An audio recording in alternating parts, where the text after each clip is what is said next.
دوستو، ڈسپوائنٹمنٹس، failure, fear of losing, یہ تو ہمیشہ سے انسان کا کریکٹرسٹک ٹریڈ رہا ہے، بیکاز ہم بائی ڈیفالٹ کمزور ہوتے ہیں، بٹ یہ ہماری مینٹل اسٹرینتھ ہے جو ہمیں طاقتور بناتی ہے، کسی بھی سچویشن کو کوپ کرنے میں مدد دیتی ہے، کسی بھی خطرناک سے خطرناک ٹانٹنگ سے ٹانٹنگ سچویشن کو ہینڈل کرنے کی ابیلٹی دیتی ہے اگر ہمارے اندر مینٹل اسٹرینتھ ہے۔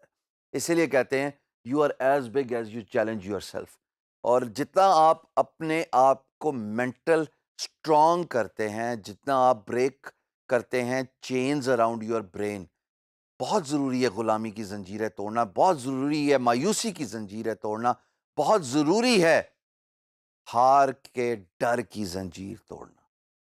جب میدان میں دو کھلاڑی اترتے ہیں تو ایک جیتا اور ایک ہارتا ہے۔ ایک ہارنے والا اگر یہ سوچ لے کہ میں ساری عمر نہیں جیت سکتا تو وہ ساری عمر نہیں جیت سکتا، اور اگر ایک ہارنے والا یہ سوچ لے کہ میں نے انالائز کر لیا اپنی غلطیوں کو اور میں جا کے لڑوں گا اور اس دفعہ ناک آؤٹ کروں گا، وہ ناک آؤٹ کرتا ہی کرتا ہے۔ یہاں پہ میں آپ کو ایک اگزامپل دینا چاہوں گا، کوشش کرتا ہوں 2 منٹ کے اندر پوری کروں، غور سے سنیے گا دوستو۔ یہ بات ہے 1936 اولمپکس کی۔ ایک شوٹر تھا ہنگری کا جس کا نام تھا کیرولی۔ کیرولی کا تعلق فوج سے تھا اور بہت ہی شارپ شوٹر کی لسٹ میں شمار ہوتا تھا۔ ہوا یہ کہ ملٹری کی ڈرلز تھیں، اس میں اس کے ہاتھ میں جو کہ اس کا بیسٹ شوٹنگ آرم تھا، گرنیڈ پھٹ گیا۔ بہت ڈسپوائنٹ ہوا، بہت مایوس ہوا، بہت رویا، بہت پچھتایا کہ شاید میں اس ڈرل میں نہ جاتا، کاش میں یہ نہ کرتا، کاش میں وہ نہ کرتا، میرا ایک ہی ہاتھ تھا اور اس ہاتھ سے میں جان سے بھی گیا، کام سے بھی گیا، ساری عمر کے لیے محتاج ہو گیا۔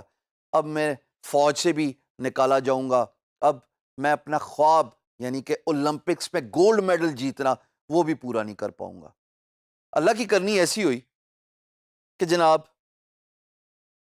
اولمپکس پوسٹ پون ہو گئے because of world war. Same went for 1940، postpone ہو گئے۔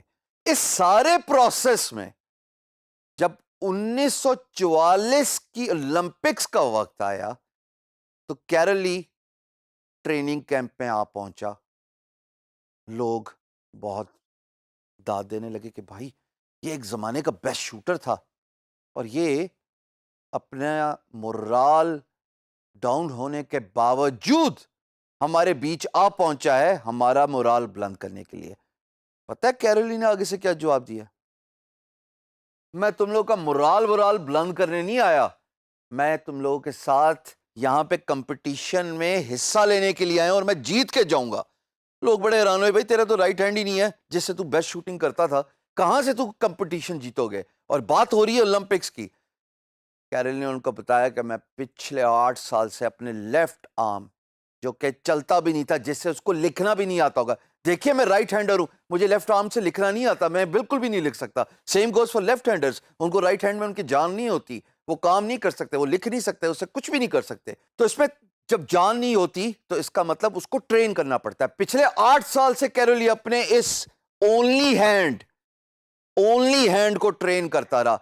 44 کی اولمپکس ہوئی، گولڈ میڈل جیتا۔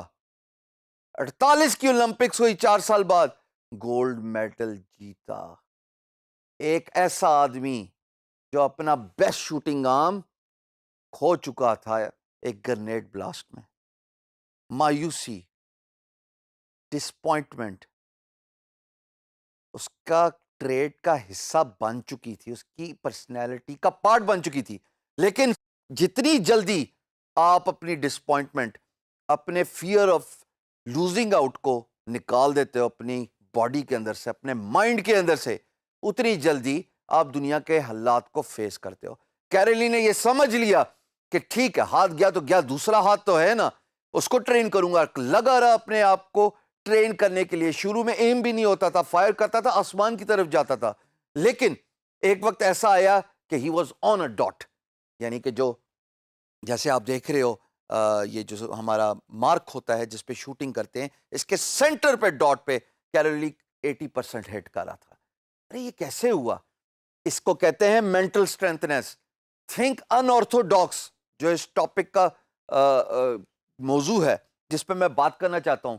اگر کوئی چیز آپ کے لیے کام نہیں کری تو آپ کیوں لکیر کے فقیر بن گئے؟ کبھی آپ نے غور کیا ہے کہ مکھی اگر گاڑی کے اندر بند ہو جائے تو وہ فرنٹ سکرین پہ ٹکرے مارتی ہے، اور وہ تب تک ٹکرے مارتی ہے جب تک وہ بے ہوش نہیں ہو جاتی.